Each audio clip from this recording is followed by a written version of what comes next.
Good morning friends. मैं doctor V K Mishra from gastro hospital Swaroopnagar Kanpur. मैं बात करूंगा कि आपकी जो इंटेस्टीन है या आपकी गट है उसमें जो बैक्टीरिया हैं, जो माइक्रोबायोम है, उसके लिए सबसे खराब या सबसे बेकार फूड आइटम्स क्या हैं जो आपको हमेशा बचने की कोशिश करना चाहिए। जो वर्स्ट फूड्स हैं फॉर गट हेल्थ उनके बारे में बात करूंगा मैं। जरा जो माइक्रोबायोम है एक बार उसको समझने की कोशिश करिए। हमारी जो इंटेस्टीन है उसमें trillions of good and bad bacteria बैठे होते हैं। ट्रिलियंस, आप देखिए कितने ज्यादा गुड एंड बैड बैक्टीरिया बैठे हुए हैं। नाउ इनका जो हायर कंसंट्रेशन है, जब गुड बैक्टीरिया का ज्यादा होता है, दैट इज द की जो आपकी हेल्थ को ऑप्टिमाइज रखती है। इट फैसिलिटेट्स कि आपको प्रॉपर डाइजेशन रहे एंड आप प्रॉपरली रेगुलरली आपको स्टूल भी पास होता रहे। लेकिन ओवरऑल जो आपकी हेल्थ है और बहुत सारी क्रॉनिक डिजीजेस हैं, साइंस ऐसा मानते हैं कि अल्टीमेटली ये माइक्रोबायोम है जो बहुत इंपॉर्टेंट रोल प्ले करता है। नो, जो गट का जो माइक्रोबायोम है वो आपकी इम्यूनिटी के सिस्टम को ऑप्टिमाइज करने में मदद करता है। जो इम्यून सिस्टम है वो ठीक काम करे उसके लिए गट का जो माइक्रोबायोम है वो बहुत ही इंपॉर्टेंट है। That's number one. आपका मूड अपबीट रहे, मूड आपका अच्छा रहे, उसके लिए गट का माइक्रोबायोम इंपॉर्टेंट है। That's number two. आपकी बॉडी में इंफ्लेमेशन नीचे की तरफ रहे, उसके लिए गट का माइक्रोबायोम इंपॉर्टेंट है। That's number three. जो गट का माइक्रोबायोम है वो आपकी सेहत के लिए बहुत ही इंपॉर्टेंट रोल प्ले करता है। इस चीज को आपको समझने की जरूरत है। और अगर आप इसे नहीं समझेंगे तो अगर माइक्रोबियल आपको इंबैलेंस होगा तो बहुत सारी प्रॉब्लम्स खड़ी होंगी जो आपको परेशान कर सकती हैं ना। माइक्रोबायोम क्या करते हैं? एक्चुअली हमारी जो इंटेस्टीन है उसमें good bacteria and bad bacteria दोनों भरे हुए हैं और इनको मिलाकर ही इसको कहा जाता है माइक्रोबायोम। जो भी आप खाते हैं, जो आपकी बॉडी यूज करती है, तो आपका खाना और आपकी बॉडी इसके बीच में जो ये बैक्टीरिया है या माइक्रोबायोम है ये ट्रांसलेटर का काम करते हैं। ये आपका जो फूड है उसको उस सिग्नल में कन्वर्ट करते हैं जो कम्युनिकेट करता है कि आपका इम्यून सिस्टम कैसा है, आपका नर्वस सिस्टम कैसा है, इन आपका हार्मोनल जो सिस्टम है वो कैसा काम करेगा। जब आप हेल्दी फूड खाते हैं तो जब हेल्दी फूड इन बैक्टीरिया को मिलता है, जो उनको फाइबर मिलते हैं, पॉलीफिनॉल्स मिलते हैं, ये उन पर फीस्ट करते हैं। और ये जो प्रोसेस होती है जब वो उसको जो है यूज करते हैं तो बहुत सारे एंटी इंफ्लेमेटरी मॉलिक्यूल बनाते हैं।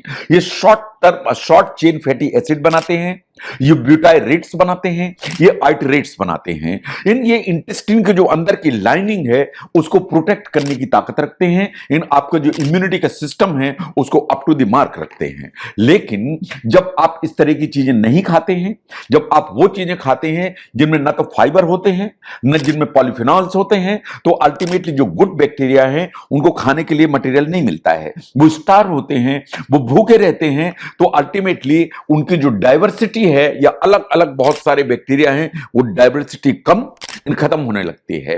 इन अल्टीमेटली व्हाट हैपेंस, अल्टीमेटली आपकी जो इंटेस्टीन है उसमें बहुत सारे पोटेंशियली हार्मफुल जो बैक्टीरिया हैं वो ग्रो करने लगते हैं। और ये जो हार्मफुल बैक्टीरिया या माइक्रोब ग्रो करते हैं वो अल्टीमेटली आपकी बॉडी को नुकसान करते हैं।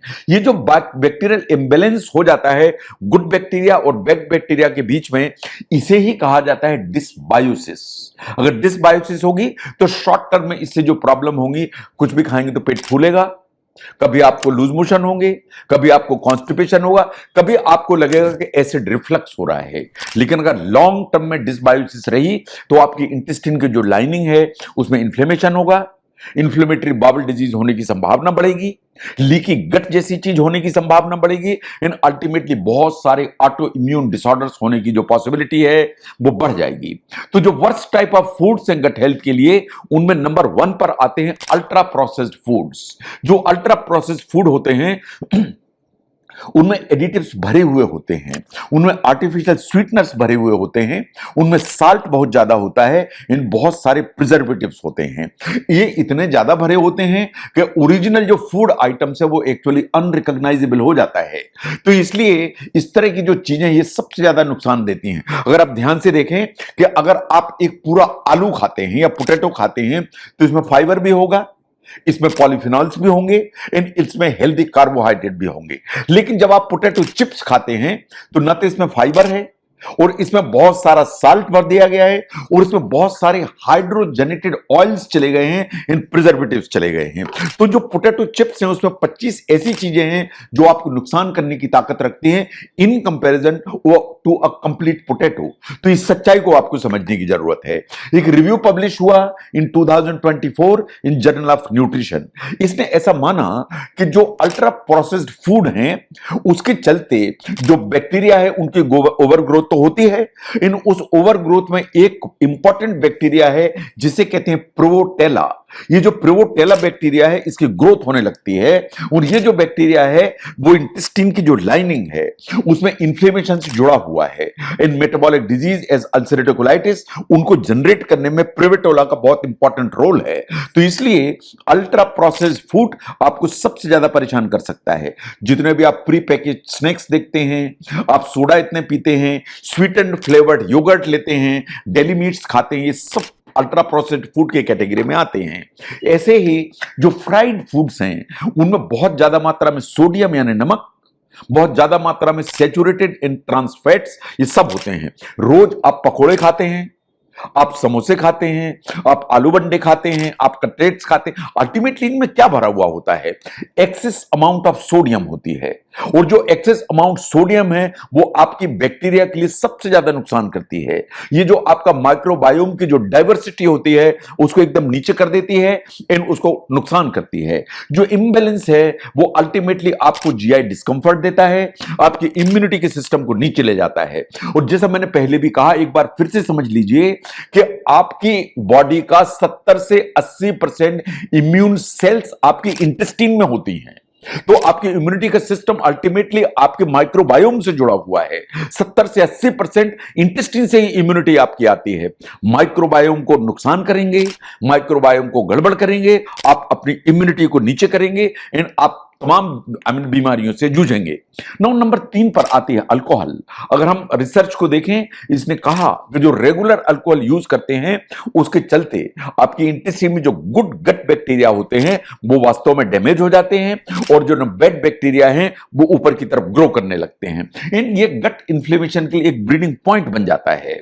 एंड अगर हम ध्यान से देखें, एक स्टडी अगेन पब्लिश हुई थी इन 2017 और इसने कहा कि जो अल्टीमेटली जो इन्फ्लेमेशन डेवलप होता है अल्कोहल के चलते वो जीआई कैंसर तक का रिस्क बढ़ाने की ताकत रखता है। ऐसे ही आर्टिफिशियल स्वीटनर्स, एक स्टडी पब्लिश हुई थी in 2023 by Cedar and Sinai researchers. इसने बोला कि जितने भी आर्टिफिशियल स्वीटनर्स हैं, नॉन शुगर स्वीटनर्स हैं, जैसे सुक्रालोज, सेक्रिन, स्टीविया, एस्पार्टिम, ये जितने भी आर्टिफिशियल स्वीटनर्स हैं ये आपकी जो इंटेस्टाइन में जो माइक्रोबायोम है उनकी डाइवर्सिटी को कम करने की ताकत रखते हैं। और डाइवर्सिटी जितनी कम होगी उतने ही इंफ्लेमेटरी जो मार्कर्स हैं वो आपके बढ़ते चले जाएंगे। नंबर 5 पर आता है रेड मीट। जो रेड मीट है वो वास्तव में आपकी जो इंटेस्टाइन है उसमें एक्सेसिव इन्फ्लेमेशन को जनरेट करता है और एक्सेसिव इन्फ्लेमेशन अगर हो गया तो एक पॉसिबिलिटी ऑफ कोलन कैंसर की हमेशा ऊपर की तरफ जाती है। एक स्टडी पब्लिश हुई थी इन 2024, उसने बोला कि ऑल दोज पीपल जो रेड मीट ज्यादा रेगुलरली कंज्यूम करते हैं उनको जो कोलन या रेक्टल कैंसर की जो एक पॉसिबिलिटी है वो जनरल पॉपुलेशन के कंपैरिजन में 30 to 40% हमेशा ज्यादा होती है। तो जो रेड मीट ईटर्स हैं उनमें वास्तव में जो डिसबायोसिस के चलते जो एक पॉसिबिलिटी ऑफ कैंसर्स है वो हमेशा ऊपर की तरफ होती है। एक बात और भी, साइंस ने ऐसा माना कि जो रेड मीट है वो आपकी बॉडी के अंदर कुछ जो एक टेमो है या TMAO है उसके लेवल्स बढ़ाता है। ये वास्तव में ट्राइमिथाइलेमीन इन ऑक्साइड है। ये केमिकल है जो आपकी इंटेस्टाइन में प्रोड्यूस होता है गट बैक्टीरिया के द्वारा जब आप रेड मीट खाते हैं। तो आपने रेड मीट खाया, आपकी इंटेस्टाइन में गट बैक्टीरिया है, गट बैक्टीरिया ने TMAO नाम का एक केमिकल प्रोड्यूस किया। इसके जो हाई लेवल से TMAO के ये वास्तव में risk of heart disease and stroke दोनों का एक पॉसिबिलिटी हमेशा सामने रखते हैं, लाने की कोशिश करते हैं। Look at the microplastics. आप ये बॉटल में पानी पीते हैं, ये जो बीपीओ है या प्लास्टिक है वो आपकी बॉडी में जाता है एंड अल्टीमेटली आपकी जो बैक्टीरिया है उनकी डायबिटिसिटी को नीचे करता है। जितने भी पेस्टिसाइड हर्बिसाइड्स यूज होते हैं, रोज आप फल खाते हैं, सब्जियां खाते हैं, उनमें ये जो पेस्टिसाइड्स जाते हैं वो वास्तव में आपको नुकसान करते हैं। इसलिए जो वेजिटेबल्स हैं, फ्रूट्स हैं, उनकी cleaning becomes one of the very very important issues. तो अगर हम ध्यान से देखें कि जो आपकी इंटेस्टीन है उसमें ट्रिलियंस, अरबों अरबों आपकी इंटेस्टीन में बैक्टीरिया बैठे हुए हैं। उनमें से कुछ गुड बैक्टीरिया हैं, कुछ बैड बैक्टीरिया हैं। अगर इनका इंबैलेंस हुआ तो इसे कहते हैं डिसबायोसिस। जो गुड बैक्टीरिया हैं वो आपके दोस्त हैं, जो बैड बैक्टीरिया हैं वो आपके दुश्मन हैं। तो आपको वो सब काम करने की जरूरत है कि ये बैलेंस बना रहे और गुड बैक्टीरिया हमेशा ऊपर की तरफ रहे। और इसके लिए आपको अपनी डाइट, अपनी लाइफस्टाइल उसको ठीक करने की जरूरत है। जो मैंने चीजें आपके सामने रखी कि किन चीजों से खाने से बचने चाहिए आपको, क्योंकि ये आपके इंटेस्टीन में जो बैक्टीरिया उनको डैमेज करते हैं, उनको जरूर ध्यान से देखें। तो वर्स्ट फूड जो आपके गट बैक्टीरिया को नुकसान कर सकते हैं, उसको समझने में इस वीडियो ने हेल्प की, जरूर शेयर करें। मैं doctor V K Mishra from gastro liver hospital, Swaroopnagar, Kanpur. Thank you very much.